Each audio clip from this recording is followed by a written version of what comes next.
وما بعد زلزال المغرب وفاجعة درنا في ليبيا، الجزائر الآن تتعرض لحرائق مفاجئة في ولاية بجاية. نيران مهولة تلتهم الأخضر واليابس في هذه الأثناء بأعالي غابات الساكت.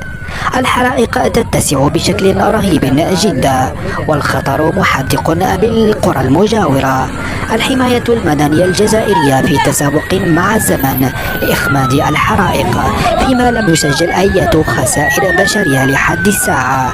السلطات الجزائرية تقوم بإخلاء المناطق المأهولة بالسكان بسرعة قياسية. سبحان الله العظيم. نشوب حرائق الغابات بطريقة مفاجئة، وفي مثل هذه الظروف الجوية يطرح أكثر من علامات استفهام. لكم التعليق.